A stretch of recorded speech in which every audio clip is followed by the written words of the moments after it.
Good evening, viewers, and to all our listeners and watchers of the Car, Sim and Race Driver Show. It's another episode with me, Hugh Hatrick, and my very special guest and partner in crime, Andrew Dickson. Hello again. Well, it's a video tonight, working rather well. Mm-hmm. Now, it's been a couple of weeks since we've done our last one. We took the liberty of having the English holidays as well as the Scottish ones. But we've got lots of news to talk to you about tonight. Lots of exciting motor racing events coming up. Plus, we've got a review of recent events, motor racing events, and a little preview of the Canadian Grand Prix, because that is this Sunday. Yeah. So get ready for the Car, Sim and Race Driver Show. You won't want to miss it.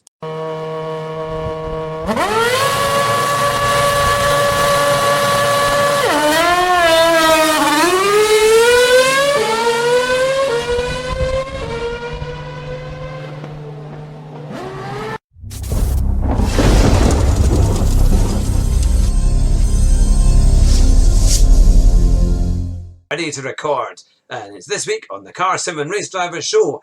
We've got more news on the Jim Clark Motorsport Museum. We've also got news on the third Formula W Series race, which is on this Saturday from Misano in Italy. And we've got the Canadian Grand Prix preview, which is also on Sunday. And I noticed you've got something about Nicky Lauda. Yes, we'll have to mention Nicky.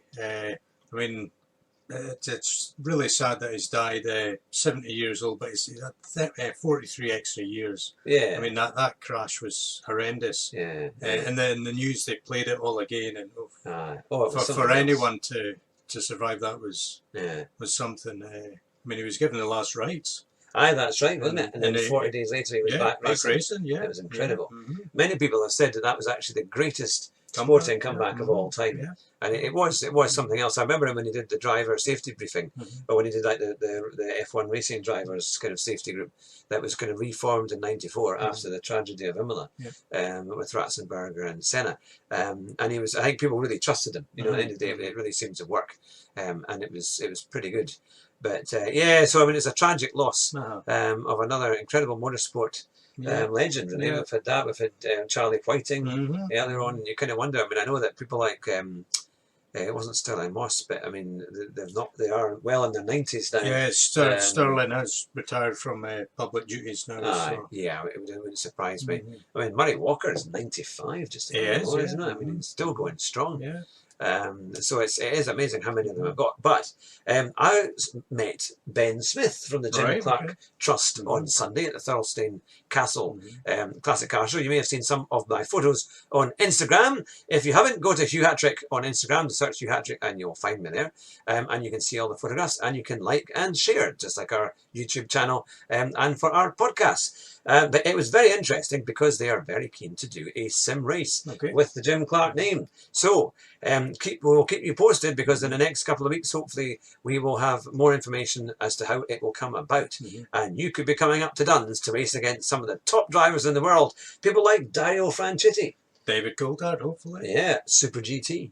They all could be coming on the main launch, which will be the middle of August, for the Jim Clark room. So you've got a chance to drive against these kind of people in a fantastic, fun simulator race. So we will keep you posted. You can't get that anywhere else. Only on the Car, Sim and Race Driver Show. So let's get on with the latest news about the Jim Clark Motorsport Museum. The Motorsport Museum is opening to the public on the 11th of July. 5 weeks away now? Yeah, it's not far. That is coincidentally Jackie Stewart's 80th birthday. Wow. So I wonder if he's coming up then. Yeah. But I think he'll definitely be here for the big publicity launch in mid-August. Yeah. They're wanting a trench of drivers up for August. Yeah. I actually went to a talk by Kenny McLean, who is working with the new Jim Clark Museum, and it was really, really good, I have to say. They reckon that there will be a charge to get in. It's only going to be between £3 and £5, depending for adults and children. But that will last you for probably a year, so you'll be able to go back as many times as you want, and it will be. I mean, there's a huge amount of work that they've done. They now have the entire building and the garage next to it. And I think there's a kiddies play park going to be at the back as well. I think they were going to do something with that. So it is going to be definitely worth getting yourself up here to Duns to see. And we'll be right back. And it's over to Andrew for the Jim Clark Rally Have Your Say section. Yes, the rally is going to take place on the 8th and 9th of November, we hear, but the powers that be want to hear even more from you. I mean, earlier this year they wanted a vote on public road racing, but now I think they want more opinions. They love their opinions.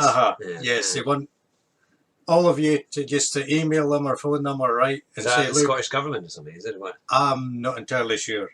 But the powers, if you just type in Jim Clark Rally, I'm sure there'll be links to it saying we want your opinion, and please give your opinion as to why we want closed road racing back in Britain. All right. Yeah. Oh, because it brings huge amounts of money into the borders, and it's great. It's great. I mean, it's because you get closer to the action. Yeah. It's a wonderful kind of carnival spirit in Duns when they have it in here. We have the fair as well, and it's just a brilliant event to come to. Because I passed the Langton Ford Splash the other day. I was at Gaventon, so aye. And yeah, I haven't been there for a few years. Yeah, I think they're going up to possibly Longformacus or Ellenford. I think that's possibly another stage that they're going to do. So it is fantastic fun because they're incredibly fast and they race past on these tiny little roads. And it's brilliant, absolutely brilliant. So yeah, definitely. If you like things like Dirt Rally, why don't you come and see it for real in November, 8th and 9th of November, and you can come to the rally. And if you get to the right spots before the right time, or at the right time, you actually you normally get in for free. But always listen to the marshals this time. Of course, yeah, it's very, very important. Yeah. But yeah, so no, that is one of the things. So it's going to be the third round of the Formula W Championship. Now, you were a bit dubious before it started, weren't you, Hugh? I was. But you've seen the first two races. And you give me a wig and I can win it. I'll claim that I'm a woman. And now you think it's okay now, which is good. Well, to be fair, I mean, Jamie Chadwick won the first one, and then it was I think was it the Dutch lady that won the second one. That really shows how good we know our names. But no, it's older. It was far closer. Yeah. And it is actually quite reasonable. I mean, they weren't. I have to say there were quite a few shunts. And there are. Let's not go there, but there are a lot of areas where you can make some very good jokes. But no, the racing is actually very, very close. It's a lot of fun, and they're doing quite well. Yeah, well, I bet they'll try for a third different winner this weekend. Yeah, but we'll see that there's a few, well, maybe 4 or 5 drivers on the grid who could win it. Yeah, Misano, Italy will be a good racetrack. I mean, they're in pretty good cars. I mean, these Formula 3 cars are fast and you know, and it's and they just go for it. And in this series, they change cars. And is it drivers? They change engineers. Every race they have a different engineer. So it's a level playing field. Aye. You wonder if they all speak English because I mean, because all of them are coming from different countries, isn't it? So it's going to be interesting to get the wrong mix. But no, that's 2:45 on Channel 4 this Saturday. Yeah, and it'll be live as well. Live, really good. So no, it's lots of fun, and I certainly think Jamie Chadwick is very, very good, and I think she stands a good chance of being right up and there. we'll hopefully see her at Silverstone in July. Yeah. More of that to come. More in of that the next to come. Podcast certainly. video. We'll have much more on that. Now remember, you can email us with your comments, whether they be good or whether they be even bad or worse. If you think it's terrible, let us know. If you think it's brilliant, let us know. The email is podcast@cardioadvisor.co.uk. They're our sponsor.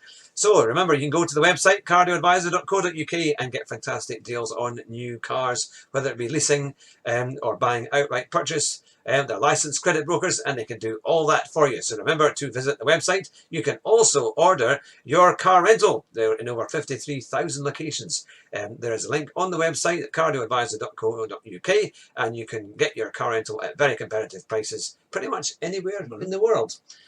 So that's enough for the sponsors from now on. Let's get back to the racing. We could do it with some Williams t-shirts, surely. And you've got your McLaren. I know, but I managed to dig this one out. Right. It's only that it fits me. And I've been going on my exercise bike, but it doesn't seem to be working. But there we are. Now, can you see in the background? Now, obviously for our listeners, you're going to be saying, I can't see anything because this is a video, this is a podcast. But if you look at the video as well, you will see we have some pictures on the wall. Can you recognise who they are? Now, at least Andrew, you should know. Well, I know who the middle ones are. We've got Alonso, we've got Button, and we've got, at the far side, Me and David Perel. Friend of the show. Yes, friend of the show. And he might actually be coming for our simulator Right. race as well. He's very keen to do something like that. I met him at the Blancpain GT Championship at Silverstone about 3 weeks back. And I got that photograph. So I'm hoping to fill up the wall with these photographs by using these kind of tile things that you get on your mobile apps. They get you a fantastic deal on the photographs. So there'll be lots of new motor racing ones to come with the people we meet. Potentially David Coulthard is coming next Saturday. Well, you've got history with David. You've stalked him before. So. I have. But the restraining order has now been released. Right. Because I think I'm busy next Saturday, but is it next Saturday's signing in Melrose? Yeah, so if you're in Melrose or anywhere near Melrose, in the East, what's it called again? The trading Main Street Trading. Main Street Trading, which is a big bookshop. He will be signing his new book, so you can get it autographed and you can ask him a few questions. And he'll run a mile when he sees your face again. Yeah, so I would go before I go. Well, I don't know if I'll be allowed to go. You never know. But yeah, that's fantastic because it's rare that we get these really good F1 But I drivers think, coming. well, when he's up, he'll probably come and have a look at the room as well. Yeah, I would think so. So it's worth. And I think he'll try and come in July and August. So. Yeah, I would think so. He'll probably be bringing some of his Formula W folk with him and that. So there you have it. So that will be extremely good. So let's get on to the Canadian Grand Prix. It's always actually a bit of a cracker of a race. I mean, because it's very, very fast. Mercedes have an engine update. And remember, Kubica is back in there, so remember his massive crash there. But he won. He won the year later at Canada, didn't he? But that's unlikely this year. Yes, to be fair. It's Williams starts with a head start of about 2 minutes. I think they've started now. Poor thing. Mind you, they did do a bit better in Monaco. I think they were about 15th and thereabouts. Right. But they were still about 2.5 seconds off the pace. Yeah. Obviously, when you get further and further down, it's still difficult to catch up. But hopefully, but no, Kubica's crash was amazing. It was a massive one, and he just went straight into the wall. He missed all the tyres and hit the worst possible place. But no, that's going to be something. It's kind of fast and furious because you've got all these long straights, big braking areas, big hairpins. You've got the incredible chicane at the end, which is called the Wall of Champions, where all of them have been pretty much in. Schumacher, Hill, Villeneuve. I think they've all pretty much been in. I don't think Hamilton's been in there, to be fair. Did Frentzen not hit as well? There's a video you can see on YouTube that's got all the people who have hit the Wall of Champions. Well, I just hope the Hamilton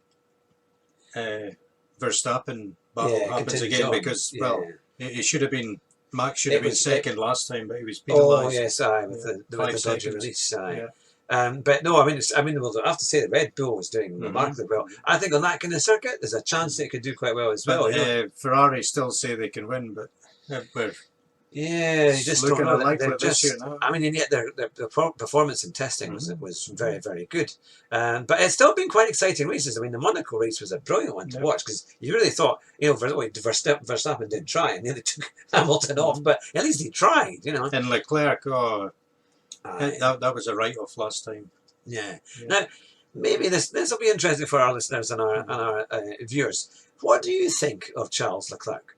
Do you think maybe he's a little bit overrated? Maybe he's just risen to the top a little bit too quickly? Because I don't know, when I was listening to his interview about he was just going to go for it because he messed up the qualifying, and he was prepared to go for it, and he even said, even if I have an accident, I don't really care. It's like, I was just going to do it. I was going to go for it. I have to. But I just don't know. I mean, I think, obviously Verstappen in his first couple of years was quite out there, but and then he matured a bit after that. Yeah, but I just don't know if Leclerc. I mean, obviously he's very, very quick in his Ferrari. He seems to have a bit more speed than Vettel. But I just wonder. I mean, is that the attitude you want? Oh, I don't care if I have an accident. I'm just going to go for it. I mean, it's still, even though the accidents are survivable now. That may not have been before. And it's. I mean, obviously you say he's no Senna, but Senna would have an accident with you. That's what Martin Brundle used to say, rather than let you pass, depending on the thing. But then he was Senna and had 10 years worth of experience and was highly, highly regarded as one of the best in the world. Leclerc has only just arrived, so to have that attitude now kind of makes me think, it's maybe not the best attitude you want, and it's going to be like somebody like Grosjean who causes huge accidents. If he's not careful, that's what could happen if he has that kind of attitude. Leclerc needs a good weekend this weekend. That's the thing. But because so Canada, it can be great fun. It's also one of these. It can be very close track because it's very short. The distance between the cars are usually not that much. So the timing is much closer. The starts can be crucial. Many times we've seen cars start from fourth on the grid and get up a couple of places and cause all sorts of trouble. There's also been huge pile-ups at the first couple of corners because it goes into a hairpin left and then a kind of hairpin, a sharp 90-degree left and then a hairpin right. So it's very exciting to watch. Now the kickoff time. It's normally about 7 o'clock, isn't it? 6 or 7 o'clock, I think. I think the highlights. You get it on Sky. It's live on Sky. I'm sure the highlights are about 7 or 8 on Channel 4. So maybe it's about 4 or 5 o'clock then. Yeah. I'll tell you what, we'll make sure that when we have it on YouTube, we will have the correct times for you, and I'll put that in the comments below. I'll make sure that is in so that you know exactly when you need to be able to watch it. But I would recommend watching the Canadian Grand Prix this week because it's going to be fantastic. And remember, you can let us know who do you think is going to win. What do you think of the Canadian Grand Prix? What do you think of Formula 1 as it is? Do you think it's maybe plateaued a bit? I just don't. It's just not loud enough. It's still not loud enough. And then you really need to do something about the sound because it's just got this. The rev range is only like 11, 12,000. So it's just like before it was like 19. Just like Formula E, I think they're going to have a DJ standing here with a button of motor engine noises. Yeah, I mean, I wouldn't mind if Formula E had it because if it was, even if it was fake but it sounded like a V10, you would watch it. Yeah. You would actually probably watch it because at least it sounds like something. Because honestly, we were watching a Pagani Zonda the other day at Monza on one of the YouTube videos, and it's using 3D binary microphones, which is basically like as a human being actually hears it. And Bose 19 is excellent, by the way. His channel is very, very good. And he does a lot of stuff from Monza, and this Pagani Zonda had his V12 Mercedes engine, and the noise was astonishing. But that's, people watch the motor racing because it's part of a show, and the noise has to be good, and we keep coming back to this because I still think, well, that's the elephant in the room. It's just not loud enough. I mean, we watched Formula Renault at Silverstone, and they were quiet because you don't expect them to be that loud because it's not such a big series. But the Blancpain GT Championship, that was loud. I mean, you had to kind of take a step back. Now, the fact is, we don't even know if that's as loud as F1. F1 might not be as loud as that now. So, yeah, they definitely, if anyone from F1 is watching, make the cars louder. Let's get a higher rev range and let's get these cars screaming because they sound really good when they get to the top end, but we need more of that. We need a much higher rev range to get them going, I reckon. And no doubt people will be saying, well, but the hybrids don't work. Well, I would say dump the hybrid. But, and all the rest of it. Let's burn some more fossil fuels. Yeah, we've got enough oil to last a few hundred years. But it is definitely missing something because when you get these V8 cars, if you go to Goodwood and places like that, I mean the V8 cars just are astonishingly good to listen to. You can listen to it all day long, and we need something like that to really kind of boost it. Maybe why can't they put a V8 hybrid? Well, that'd be better. I mean that's what they should have done. But I wonder because they are. I mean I know they're trying to gain younger viewers, but I still think they're losing older folk and younger viewers because. It's just not, if it's got an amazing sound, it's like, watching a jet fighter. The new owners of Formula 1 are saying they're losing viewers because Channel 4's only got one live race this year. I don't have Sky, I've got Channel 4, and I want to see a live race. Yeah. And that's it. Are you getting the British Grand Prix? Is that going to be live? Yeah. So at least they're allowed to do that. That's at least something. I won't say any more, but fingers crossed. We might not have to watch it on telly. All right. The British Grand Prix. Oh, of course, yes, so that's right. Yes. But more in the future. We'll be handing out leaflets. Yep. I'll get my miniskirt ready. No, please don't.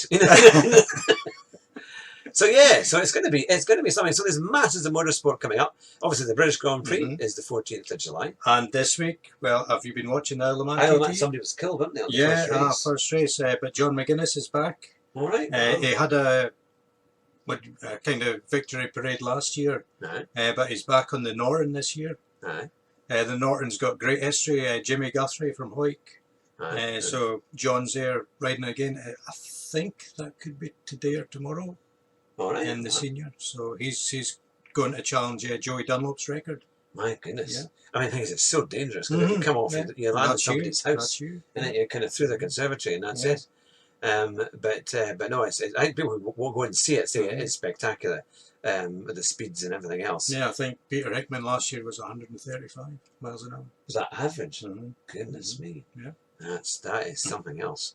But so yeah, I know it's quite a thing. But we're always looking on the show for new things to talk about. For example, is there a particular race series that you would like to see covered? Because we will do our best to try and cover it. And you can tell us what you think. Remember, you can email us at podcast@cardioadvisor.co.uk, and we'll do our best to completely ignore your emails. I'm only joking. No, of course, we'll always mention them. Oh, we should also mention that Simon Pagenaud won the Indy 500 as well. Oh, of course. Yeah. Yeah. I haven't seen any highlights yet, but Graham Rahal had a big crash as well. He's okay, but yeah, Simon Pagenaud won that. So. I watched one of the IndyCar races as well from, now it was Detroit, and it was wet, and that was something else because the cars really struggle. And there was this great picture of one of the cars that was on slicks and driving in the wet, and it was something else because it was just, he had no grip. He was trying to go in the wet patches a bit here and there, but although actually I think if he's on a dry, because there was a kind of dry line, but if he's on slicks, why is he going on the wet part of the race? Because you think the wet part of the track, you want to be surely on the dry part to try and do it. But he was struggling. He was about 20 seconds slower than anyone else. But then obviously on the wrong tyres. But the other ones were on intermediates. Oh yeah, another series, the touring cars. The last 3 races have been really good as well. So. Right. Yeah, that's not this weekend, so should be be coming up again soon as well. Yeah, there must have been one last week then. No, there's been a wee break. All right. Yeah. Oh. Yeah. Well, by the time we've edited the video, we'll know exactly when that time is. So so we don't like sound like a bunch of bubbling idiots. But never mind. Not all the time anyway. Oh, that's the thing. They're all there. And you can still have time to register. Just go on a company car in action. You'll find it on Google. And you can register there if you're involved in fleet or a leasing broker or things like that. It's well worth going because it gives you a chance to drive all these cars in one place. And it's also unaccompanied. Right. So it's a great way to get a test drive if you're buying more than one car, if you're a fleet buyer or to do with fleet and leasing. And that's going to be next week, which is fantastic. So yeah, and what's more, let's have a little chat about some of the cars. Now, you've got a Kia, haven't you? You've got a Picanto. I used to have a Hyundai i10, and they've both recently been updated, and they're actually extremely good little cars now. Now, how long have you had your i10, your Picanto for? A couple of years now. Now, the first Kia I had, the axle actually flexed. Oh, right. That was maybe 12 years ago. Oh, wow. And so that was fun going around corners. So they fixed that now. Yeah. Well, that's at least something. But there's lots of new cars coming, and we are going to have a quick rundown of one or two of them. There is the new MG ZS, of which I will put some pictures on. Or if I can attach it to the video later on when I edit it, you'll see some pictures of that. And potentially the electric version is going to have nearly 190 miles worth of range, anywhere between 160 and 190 miles, I reckon. And it's only going to cost about £26,000. Now, there's always a discount. That's before your government grants and things like that. So it could actually be one of Britain's best value, fully electric cars. Plus, it's an SUV. It looks great. It looks like a Mazda, basically. Mazda from the front, Hyundai Tucson from the back. But it's very smart. Lovely interiors. You get lots of equipment with it, and it's supposed to drive quite well. It was recently displayed at one of the London motor shows that they had, and that should be coming out towards the end of this year. So for all of you who like electric cars, then certainly the MG ZS I would definitely have a look at. And even in its current petrol form, it's a very, very cheap car, coming in starting off about £12,500, but there's some great deals available. So yeah, definitely well worth a look. Don't buy that Mocha. Make sure you buy an MG ZS instead. But yeah, so that's one of the great new cars. There's a lot of new BMWs coming out. They've just launched this M8 version of the new 8 series with the M style, and that's going to be some cracker of a car. But when I come back from Company Car in Action next week, I'll have lots of fantastic reports and hopefully plenty of video. Is that next weekend? Or? During the week. Right. So we'll have lots of information on all the new cars that will be available there. And one of the cars I'm actually most looking forward to is the new Peugeot 208. Now, if you've not seen it, you need to have a look. We'll again try and put some pictures on the video as well. It's a phenomenal looking car, especially the top of the range version. Really smart. Peugeot have really gone a big step forward in their design and quality. So that's coming out probably by the end of this year, actually, onto the British market. So that should be an excellent car to look out for. But there's so many deals. We've got the new Evoque, we've got the new Discovery Sport, again, all lovely cars to have. There are deals as well, things like the Land Rover Discovery that was very much, you know, you couldn't get money off that. Now you can. Send us an email and we can put you in touch with dealers that can get you a fantastic discount and get you a great deal on a new Land Rover, as well with some Jaguars too. There's some good deals on Jaguars. The market's a little bit quiet out there, so it's one of our top buying tips. It's always good. June's a good month to go and buy a car because dealers are a bit quiet. They no longer have the August rush. It's now the September rush, and because it's September and March, it doesn't really affect them as much. So this is a great time to go and buy a car. But I think that's probably, is that about it for this week? So. We've covered quite a bit. Yeah. So, that's been the Car Sim and Race Driver Show. Remember our motto, drive fast and try not to crash. It's bye from me. Bye for now. See you. At cardioadvisor.co.uk, we can help you save thousands of pounds on your next new car or van. And we can also source second-hand cars as well. And we can save you money on car rental, whether it be in the UK and abroad. Just click our rental link on the website. And we give you a free gift if you trade in your car with We Buy Any Car using our special website link. So go to the website now and see how much you can save. And it's back to the show. Thanks for listening. For more information, go to cardioadvisor.co.uk and you can see all the special offers that we have on the website. And remember, we have our YouTube channel, which is at Hugh Hatrick, and also we have our podcast on Podbean, on iTunes, SoundCloud, and Anchor FM. And if you like what you hear, please like and subscribe to our shows, or you can donate every month for just £1. Thanks for listening, and we'll speak to you soon. Bye bye.